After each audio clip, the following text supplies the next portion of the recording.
अभी आप मिले रियांश से। रियांश के माता पिता उसे हमारे पास 18 महीने की उम्र पे लाए थे। उनकी समस्या रियांश के पैर का टेढ़ापन। 4 महीने की उम्र में रियांश के घुटनों में संक्रमण हो गया था। दुर्भाग्यपूर्ण उस संक्रमण का सही समय पे इलाज नहीं किया गया। संक्रमण अपने पीछे हड्डी को प्रभावित करके गया, जिस वजह से पैर का तिरछापन समय के साथ बढ़ता गया।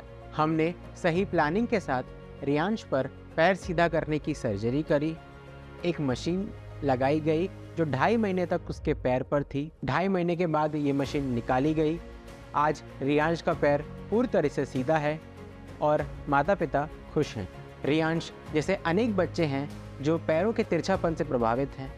ये वीडियो आपकी जानकारी के लिए है ताकि एक नए रियांश की मदद हम कर पाएँ। इसी तरह हमारे पास एक और केस आया। अरान को CTV यानी क्लब फुट नाम की बीमारी है।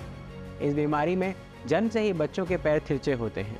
जन्म के तुरंत बाद अगर इन बच्चों का इलाज किया जाए तो पहले 3-4 महीनों में ही पैर पूरी तरीके से सीधे किए जा सकते हैं केवल प्लास्टर के द्वारा। ये बच्चे आगे जाके नॉर्मल जीवन जीते हैं और ऐसा लगता है कि मानो उन्हें ये बीमारी कभी हुई ना हो। दुर्भाग्यपूर्ण बात यह है कि इस बीमारी की समझ और उनका इलाज करने वाले डॉक्टर्स दोनों के अभाव की वजह से अरान जैसे बच्चे हमारे पास बड़ी उम्र में आते हैं। अरान 12 साल का है और ना चाहते हुए भी इस बीमारी को अब हमें सर्जरी से ठीक करना होगा।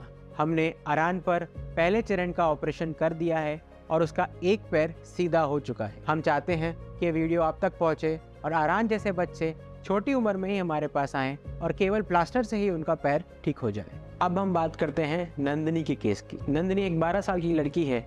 इसको बचपन में हाथ में हड्डी की एक गांठ हुई थी। नंदिनी का इलाज एक प्राइवेट दवाखाने में हुआ था।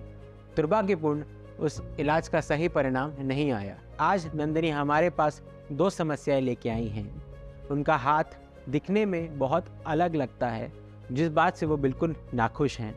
दूसरा, उस हाथ में शक्ति बहुत कम है, जिस वजह से वो अपने रोज़मर्रा के काम नहीं कर पाती। ये एक बहुत जटिल सर्जरी थी।